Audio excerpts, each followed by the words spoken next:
caught a glimpse again of the electric coupe standing in the street, then returned to the teeny bit of wire on his hand. 3,000 a year, Rantland replied. "Tell me, Miss Rowan," said Trent, "this implement, have you by any chance mentioned it to President Walter?" "Why, no, Mr. Trent." "You are sure of that? Excellent, excellent. Now the quiet little man with the scar on his cheek, who came to see Morse, no one could tell you anything about him?" "No one, Mr. Trent.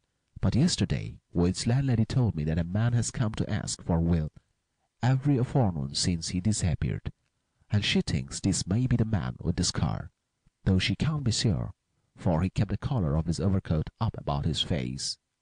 She was to telephone me if he came again." "If he comes this morning," Trent glanced quickly at his watch, "you and I, Rantland, might much better be waiting for him over there."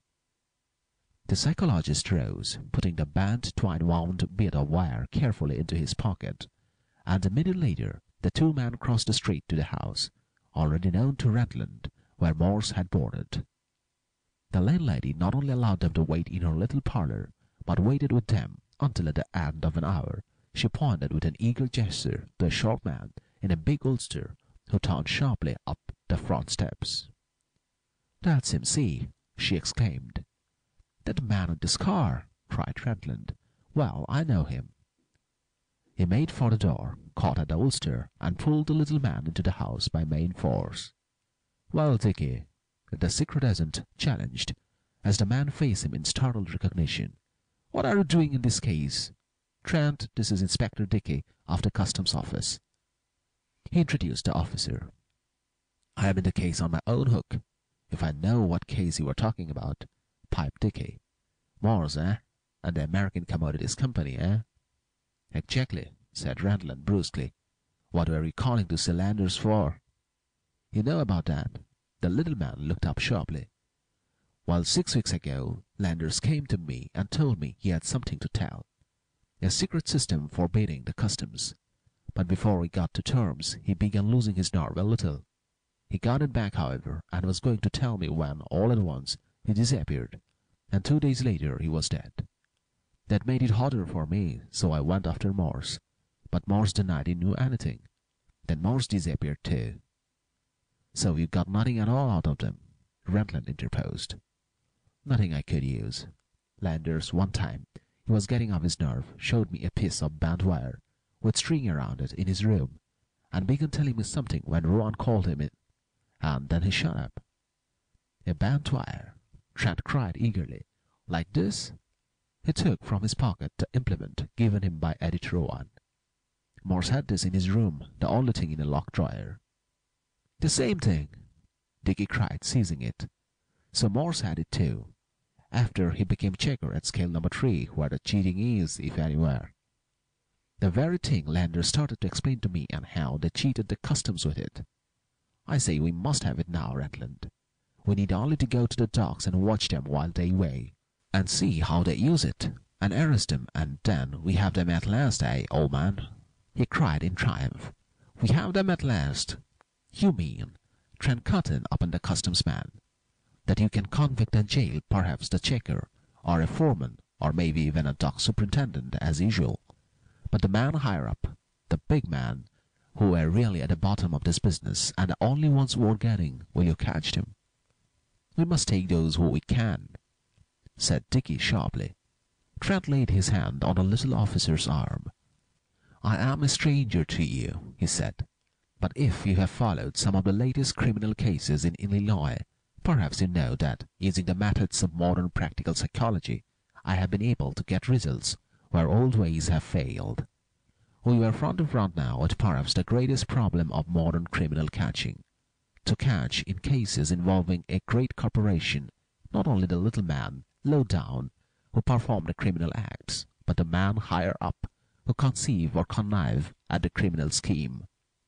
Rantland, I did not come here to convict merely a dock foreman.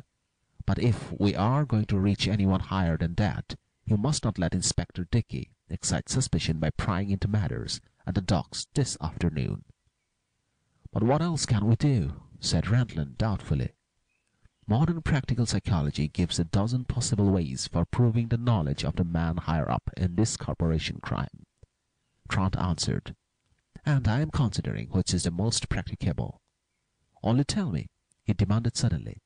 Mr. Welter, I have heard, is one of the rich men of New York who make it a fad to give largely to universities and other institutions. Can you tell me with what ones he may be most closely interested? I have heard, Randall replied, that he is one of the patrons of the Stuyvesant School of Science. It is probably the most fashionably patroned institute in New York, and Welter's name, I knew, figures with it in the newspapers. Nothing could be better, Trant exclaimed. Colonel Schmelz has his psychological laboratory there. I see my way now, Randland, and you will hear from me early in the afternoon. But keep away from the docks.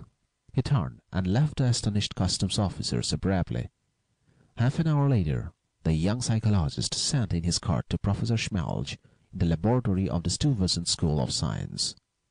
The German, broad-faced, spectacled, beaming, himself came to the laboratory door. "Is it Mr. Trent, the young apt pupil of my old friend Dr. Rayland?" he boomed admiringly. "Ah, luck is good to Rayland. For 20 years I, too, have shown them in the laboratory how fear, guilt, every emotion causes in the body reactions which can be measured. But do they apply it? Poof! No.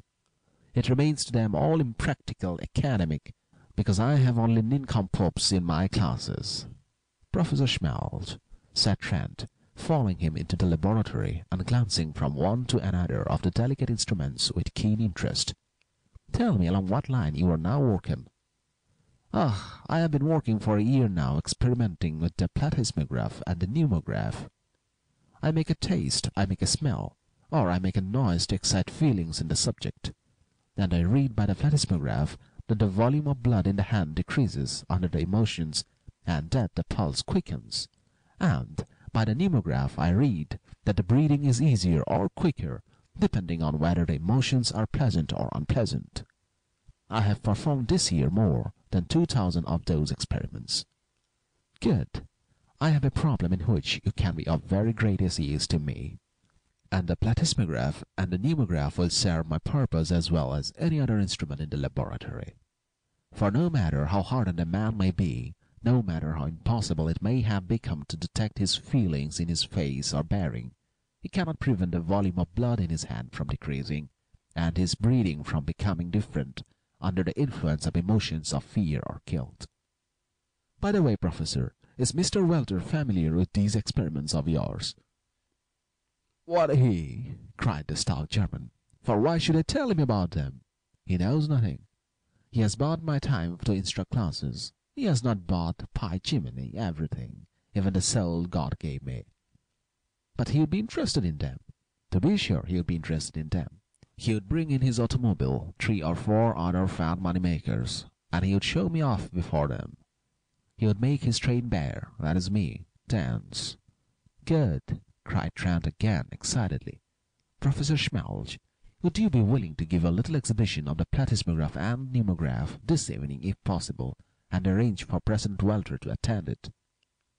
The astute German cast on him a quick glance of interrogation. "Why not?" he said. "It makes nothing to me what purpose you will be carrying out. No, by Jiminy, not if it costs me my position of trained bear, because I have confidence in my psychology that it will not make any innocent man suffer. And you will have 2 or 3 scientists present to watch the experiments, and you will allow me to be there also and assist." "With great pleasure. But, Professor Schmelz, you need not introduce me to Mr. Welter, who will think I am one of your assistants." "As you wish about that, pupil of my dear old friend." "Excellent." Trent leaped to his feet. "Provided it is possible to arrange this with Mr. Welter, how soon can you let me know?" "Ah, it is as good as arranged. I tell you, his vanity will arrange it if I assure the greatest publicity. The more publicity, the better. Wait, it shall be fixed before you leave here." The professor led the way into his private study, telephoned to the president of the American Commodities Company, and made the appointment without trouble. A few minutes before 8 o'clock that evening, Trent again mounted rapidly the stone steps to the professor's laboratory.